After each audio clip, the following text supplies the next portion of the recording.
Assalamu alaikum everyone. My name is Saida Zara Shah. I work as a research associate at the Center of Law and Security.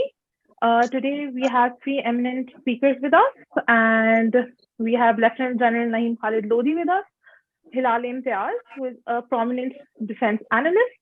We have Brigadier Mahmood Shah with us, who has been serving in the erstwhile Sparta and is a renowned defense analyst. And we have Dr. Salma Malik from the Department of Defense and Strategic Studies from Quaid-e-Azam University, Islamabad. Assalamu alaikum, everyone. I welcome you all to this webinar and am hopeful for a fruitful discussion. We are also joined by our Executive Director for the Center of Law and Security, Mr. Rehman Azhar. So if you would like to give any opening remarks and welcome our speakers. जी आवाज नहीं आ रही। रहमान साहब आपकी आवाज नहीं आ रही।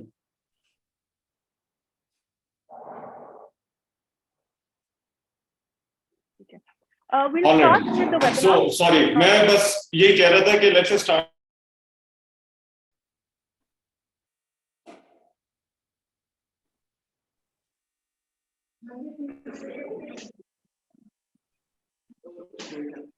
We'll start with the webinar. So,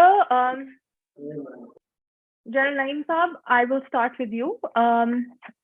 आजकल के ज़माने में with our civil military relations, they are going through a great challenge at the moment, and with the new army chief, आपके opinion में, do you think the new army chief will be able to cope with the challenges, and if so, how will he able to cope with it?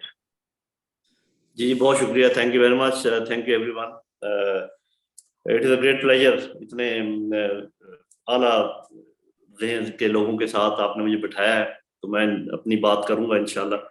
पहली बात तो ये है कि हमें ये मालूम होना चाहिए कि फौज एक इंस्टीट्यूशन है और बड़ा इंस्टीट्यूशन है, हैवी इंस्टीट्यूशन है और हैवी इन ऑल रिस्पेक्ट्स, बल्कि कभी हम इस पे बात करेंगे, probably it is more heavier than required, but उसकी बात हम आज नहीं करेंगे क्योंकि इकॉनमी और जो हमारी सिक्योरिटी है इसका सिलसिला है, ये फिर कभी जरूर आप इस पे रखिएगा, तो मैं I will say whatever I have to से।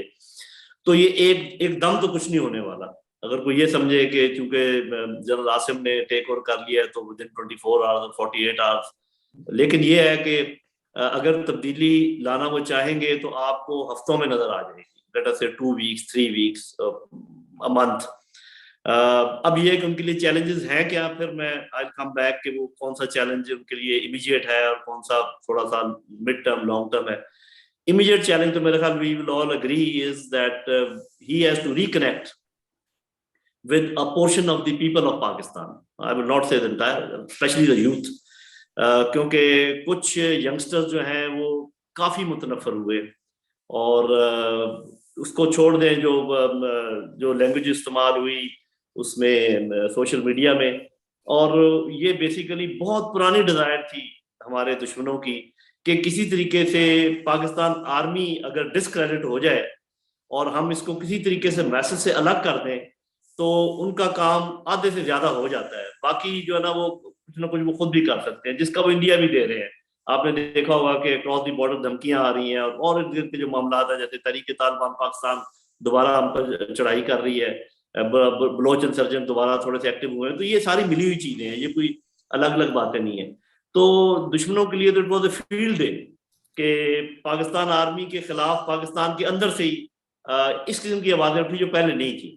जो सिविल मिलिट्री रिलेशंस का प्रॉब्लम है वो तो अरसा दराज से है, वी ऑल अंडरस्टैंड दैट, और उसमें एक चपकलेश एक तनाव है, लेकिन इस दफा वो तनाव जो है वो हद से ज्यादा आगे चला गया था। तो एक मेरा ख्याल है कि this is very important aspect which he must be weighing heavy on his mind, और वो इसके लिए क्या करते हैं वो फिर तफसील वही देखते हैं कि क्या होता है। लेकिन साफ जाहिर है कि आपको नजर आने वाले इकदाम करने पड़ेंगे। अच्छा, मतलब एक तो है ना कि वादा करके चले गए जनरल कमर बाजवा के जी हम नॉन पॉलिटिकल हो जाएंगे और ये मामला होगा। अब वो कि नॉन पॉलिटिकल होने की बाकायदा निशानी है और वो सिर्फ कहने की बात नहीं है। मिसाल के तौर पे अगर आप कहें कि आप नॉन पॉलिटिकल हैं, लेकिन आपकी प्रेस कॉन्फ्रेंस से या आपकी किसी बातचीत से आपका झुकाव नजर आए बाकायदा किसी एक तरफ और आपका गुस्सा नजर आए दूसरी तरफ, तो इसका ये मतलब है कि फिर वो जो आपने दावा किया है वो दुरुस्त नहीं है। तो लोग परखेंगे इस बात को कि जो आइंदा बातचीत होती है उसका कोई झुकाव नजर आता है, बाकी जनरल साहब, आपका ये कहना है कि there will be a lot to do, एक बहुत मेंडिंग फेंसेस वाला जो काम है नए चीफ को जो है वो करना पड़ेगा। अच्छा, मैं मगर महमूद शाह साहब से, मेरे साहब आप बड़ा इंट्रिकेटली समझते हैं। हम ये अक्सर फौज के हवाले से बात करते हैं कि फौज इदारा है, अफराद से कोई फर्क नहीं पड़ता। जो आर्मी चीफ है उसका अपना इंडिविजुअल सेल्फ, इंडिविजुअल कैरेक्टर, ये कितना असर अंदाज होता है, कितना ट्रांसलेट करता है जो नीचे फौज की वर्किंग है उसके अंदर? मेरे ख्याल में खासी हद तक वही लीड करता है और वो आपको ओपनिंग स्टेटमेंट वो बनाता है। तो मेरे ख्याल में जो जनरल लोधी साहब कह रहे हैं वो भी एक पॉइंट ऑफ व्यू है, लेकिन सीधी बात ये है कि एक रिडक्शन पॉलिसी होनी चाहिए। यानी आप जो रोल है आर्मी का इन दी पॉलिटिकल अफेयर्स उसको रिड्यूस करने की बात है। और मेरे ख्याल में ये प्रेजेंट चीफ ने जो पहले 2 कदम लिए हैं वो राइट डायरेक्शन में है। फॉर एग्जांपल उन्होंने जो ISPR है उसको डी साइज किया है, जो ब्रिगेडियर की कमांड होती थी उसको वापस ब्रिगेडियर के कमांड पे लाए हैं।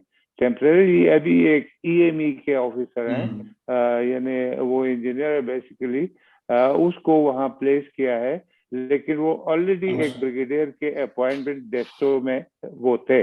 तो मेरे ख्याल में एक ये नंबर 2 की जितनी हम देख रहे हैं उसमें अभी ऑफिशियल ऐलान होना अभी बाकी है, वो हम भी देख रहे हैं उस डेवलपमेंट की तरफ, लेकिन दिस विल बी मतलब a new reflect new thinking अगर ये ऐसा होता है, जो ऐसी अपॉइंटमेंट होती है ISPR में।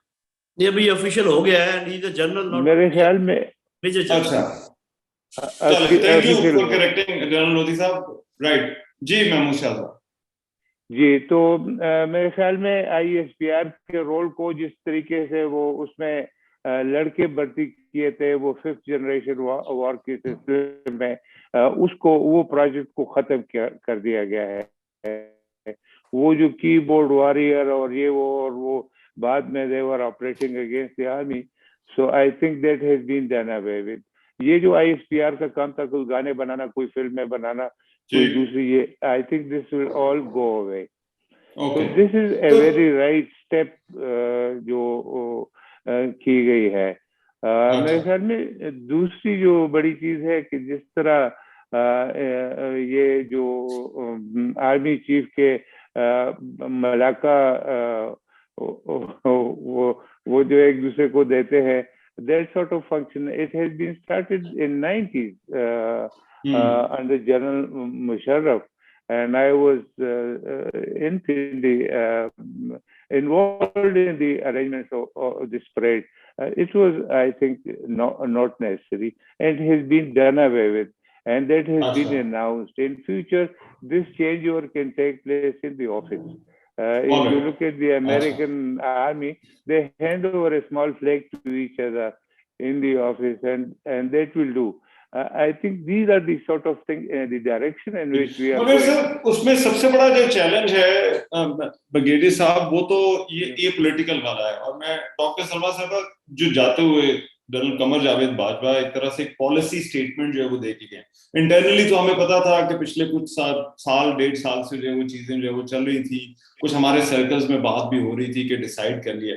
बट ये जो पॉलिसी स्टेटमेंट है, डू यू थिंक ये मैंडेटरी है for the next chief to continue with it? एक प्रोसेस शुरू हो गया, क्योंकि जो जनरल कमर जावेद बाजवा थे, ही सेड कुछ ऑफ द रिकॉर्ड और कुछ ऑन द रिकॉर्ड जो उन्होंने गुफ्तगू की, उन्होंने कहा कि सिर्फ ये मेरा फैसला नहीं है, इसमें नीचे वाली कमांड भी जो है वो शामिल है। सो आपको लगता है कि ये पिछले चीफ की हद तक था, या इसकी कंटिन्यूटी हमें जो है वो नजर आएगी इस टेन्योर में भी, जनरल आसिम मुनीर के टेन्योर? जी जी, बहुत बहुत शुक्रिया जी। डॉक्टर साहब, डॉक्टर सलमा साहब। जी, थैंक यू रहमान अज़ीज़ साहब, बहुत शुक्रिया। सबसे पहले तो अपने इस मुकालमे में बुलाने का। दूसरी चीज ये है कि देखिए, आपकी जो हमारे मुल्क में जो मिलिट्री और सिविल मिलिट्री मिक्स बन चुका है, उसकी कुछ नेचर ऐसी हो गई है जिसकी वजह से बहुत सारे जो पॉलिटिकल डिसीजंस हैं वो मिलिट्री डोमेन में बहुत अरसे से होते चले आए हैं। ठीक उसके साथ हमारे पास ये भी एग्जांपल है कि कम से कम 3 तो एक्टिव हमारे मार्शल लॉज लग चुके हैं, और चौथा जो था वो मार्शल लॉ था, बट उसको डिक्लेयर नहीं किया गया था। सो अगर हम ये कहें कि जी मिलिट्री पॉलिटिसाइज नहीं थी, तो ऐसी कोई बात नहीं थी। बीच में ऐसे आर्मी चीफ्स भी आए हैं जिन्होंने कोशिश की है कि वो अपने कॉन्डक्ट को इस हद तक महदूद रखें, पेनफुल उन्होंने ये अमल किए हैं जिससे मिलिट्री का पॉलिटिकल रोल जो बहुत ज्यादा ओवरराइडिंग था वो मिनिमाइज हो जाए। बट आपके अगर डीएनए में इस तरह की चीज चली जाए तो उसको निकालना बड़ा मुश्किल होता है, और सिर्फ इंटरनल रिफॉर्म ही इस तरह की चीज कर सकती है। अगर पॉलिटिकल एक्टर्स या कोई भी अगर ये एक इंस्टीट्यूशन से कहे कि आप में ये मसाइल हैं, आप हमारे कहने पे अपने आप को ठीक करें, तो कोई नहीं करेगा unless there is a political will from inside. So ये जो पिछले तकरीबन 1 साल से यहाँ के पाकिस्तान की एक पॉलिटिकल सिनारियो क्रिएट हुआ था, उसमें बहुत सारी स्ट्रॉन्ग वाइब्स भी आ रही थी, जिसमें हम ये फील कर सकते थे कि मिलिट्री की एक इन्वॉल्वमेंट है जो कि अनस्टेटेड बार बार सामने आ रही है, और एक पर्सन्स के ऊपर, फ्यू सिलेक्ट पर्सन्स के ऊपर भी उनके नामों के साथ उनकी पॉलिटिसाइजेशन का फैक्टर आ रहा है। तो वो जो सबसे पहले बात की जनरल लोधी ने कि ये एक इंस्टीट्यूशन का फैसला होता है, पर्सन का नहीं होता, नहीं, ये मिला जुला फैसला होता है। बिल्कुल हर पर्सन की, हर इंडिविजुअल की, हर लीडर की एक अपनी स्टैम्प होती है, लीडरशिप ट्रेट होता है, उसका एक अपना कैरेक्टरिस्टिक होता है, सिग्नेचर बन जाता है जो उसकी रिजीम को या उसकी एडमिन को दूसरी एडमिन से डिफरेंट करती है। सो अगर मिलिट्री ने इंटरनली ये बात तय की है कि हमारी पॉलिटिकल इन्वॉल्वमेंट हमारी इंस्टीट्यूशन के इमेज को डैमेज कर रही है, तो ये एक इंस्टीट्यूशनल फैसला होगा जो कि जनरल बाजवा ने हिंट किया है। और ऑब्वियसली जनरल आसिम जो उनके सक्सेसर हैं, वो उस फैसले का हिस्सा होंगे या उन डिलिबरेशंस का हिस्सा होंगे जिसमें ये फैसला या अंडरस्टैंडिंग, फैसला नहीं कहते, चले हम इसको अंडरस्टैंडिंग कहते हैं, जिसमें अंडरस्टैंडिंग रीच की गई थी। तो अगर तो ये अंडरस्टैंडिंग मिलिट्री की एक कंसेंसस बेस्ड अंडरस्टैंडिंग है, तो फिर हमें इसको एक इंस्टीट्यूशनल स्टांस के तौर पे लेना पड़ेगा कि इस इंस्टीट्यूशन में। लेकिन डॉक्टर साहब उसमें मसला ये है कि कई दफा हालात ऐसे आ जाते हैं जब मिलिट्री को भी इस पोजीशन में जो है वो ला दिया जाता है, जब इंटरवेंशन, जब पॉलिटिकल पार्टीज देखना शुरू करती हैं। और उसकी एक एग्जांपल वो थी जब 2014 का जो है वो धरना चल रहा था, तो उस वक्त कहा गया कि सालसी करें। तो ये जो डेडलॉक जैसी पोजीशन है, मेरा ख्याल है ये बड़ा चैलेंज होगा कि इसमें भी ये पॉलिटिकल जो है वो रहा जा सकता है या नहीं। लेकिन जनरल लोधी साहब जी आप कुछ कहना चाह रही हैं, ऐड कर लीजिए। जनरल लोधी साहब इसके ऊपर कमेंट करें। देखिए, बात ये है कि हमारा जो यूनिक सिविल मिलिट्री रिलेशनशिप है पाकिस्तान का, उसमें हम मिलिट्री को एक बहुत एक्टिव पॉलिटिकल एजेंट के तौर पे ट्रीट करते हैं। हम सिविलियंस भी, अवामुल नास भी और पॉलिटिकल पार्टीज भी। अगर तो हम ये फैसला कर ले सारे कि ये चीज इस तरह नहीं होनी, इस इंस्टीट्यूशन के जो स्पेशलाइज्ड रोल है उसको वहां तक रखना है, तो फिर ये बात बहुत हद तक हो सकती है। और ऐसा नहीं है कि हमारी इसमें अब हमसे भी कई दफा कहा जाता है कि आप जो है वो अनबायस्ड ओपिनियन के साथ जो वो चले, बट ये कि कई ऐसे इश्यूज आते हैं जहां पर आपको ओपिनियन देना पड़ती है। So then what you do, तो लोग आपको कंफ्यूज करना शुरू कर देते हैं। हमारा over the 75 years political mix इस तरह का बन चुका है जिसमें हमारे डीएनए में ये चीज आ गई है। बट ऐसा अच्छा, मुझे जरा इजाजत है, मैं जरा एक बड़ा इंपॉर्टेंट और इंटरेस्टिंग भी इसे कह लें, जो आप बात करें उसी की कंटिन्यूटी में है। जनरल लोधी साहब, हमने देखा है जो एक तो हमने सिक्योरिटी की डेफिनेशन बहुत ब्रॉड कर दी है ना, क्लाइमेट सिक्योरिटी भी है, अभी एनवायरनमेंट की भी है, फूड की भी है, वाटर की भी है, हेल्थ भी है, हमने एनसीओसी का मॉडल भी जो है वो देख लिया। सो जब आप सिक्योरिटी की डेफिनेशन ब्रॉड करते जाते हैं, लेकिन आप फौज से एट द सेम टाइम कह रहे हैं कि भाई आपने इन तमाम मामलात से ताल्लुक जो है वो रहना है, और ये काम किस तरह से जो है वो हो सकता है? और फिर क्या ये जो इकोनॉमिक इश्यूज हैं और ये जो दीगर इश्यूज है, जैसा कोविड की एक एग्जांपल है, क्या वाकई फौज इतनी ही लाताल्लुक रह सकती है, और पॉलिटिकल इश्यूज इंक्लूडिंग इस वे, अगर जो है वो मौका है? जी, बड़ा इंटरेस्टिंग बात है मेरा ख्याल इस पर। एक तो वो मैं क्लियर कर दूं कि जब मैं वो बात कर रहा था कि नए चीफ के आने से जल्दी फर्क नहीं पड़ेगा, पड़ेगा जरूर, सावधान है पर्सनैलिटी वाला। मैं इनर्शिया की बात कर रहा था जो उसकी होती है इंस्टीट्यूशन की। Of course you will take decision, और बड़े डिसीजन में थोड़ा सा टाइम लगेगा। That was all what I was saying.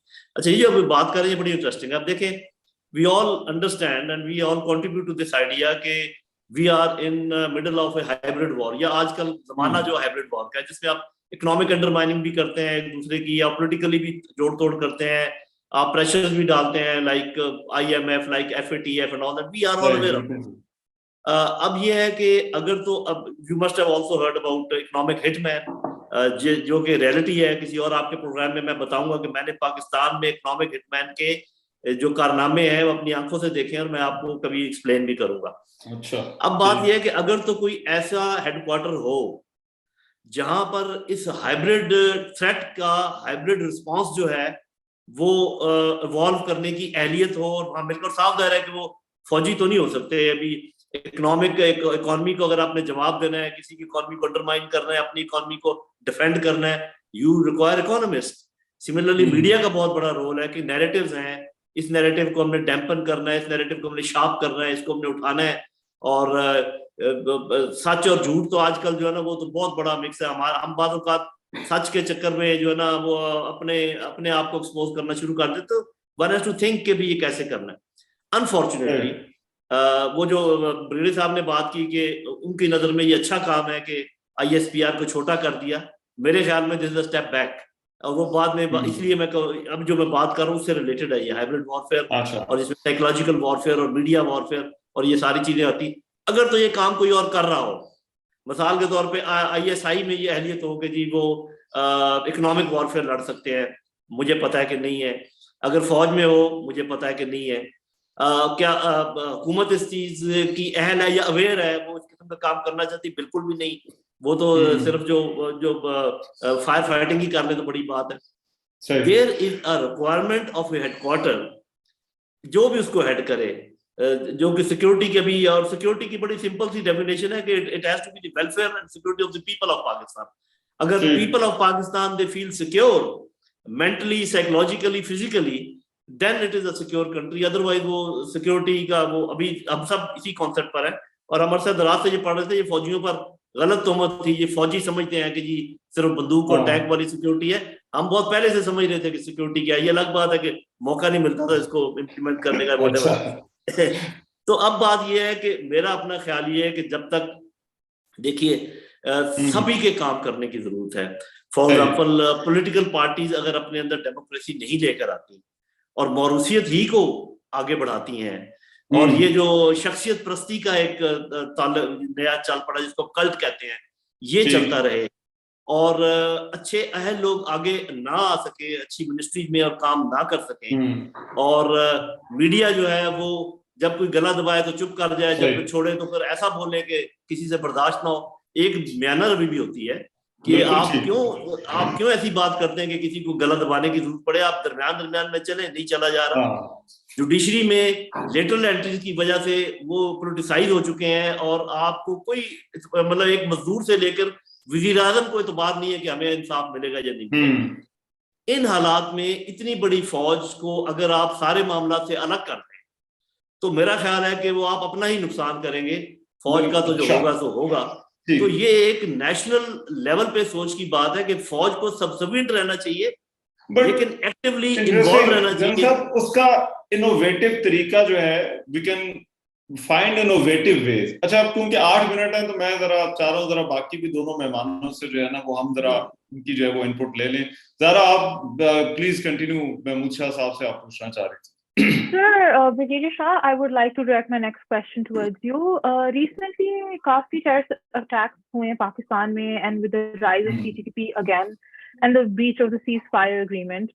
तो आपके opinion में, do you think, like, आपका क्या opinion कि how should the new Chief of Army Staff deal with it, looking forward?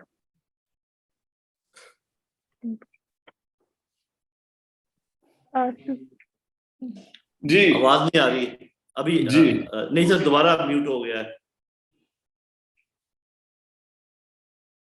Sir, आपकी आवाज नहीं आ रही जी अभी। सर, sir, अब now, आ रही है। yes, sir. मेरे ख्याल में you are asking about this terrorist attack coming from Afghanistan side.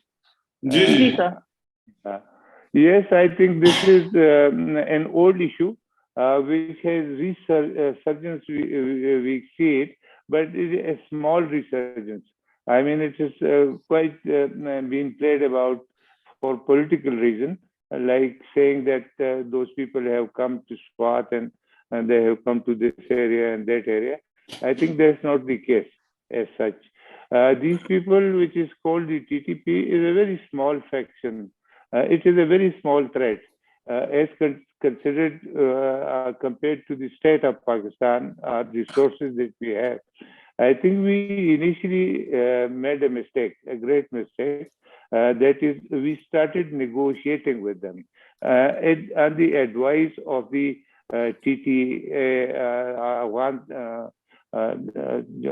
Taliban. Afghan Taliban have promised that they will not let the Afghan side be used against any other country. This is what is written in the Doha Agreement. And we have been educating to other people like Russia, who are responsible for the Central Asian republics, and they did not believe that Taliban will not be doing this thing which they are doing.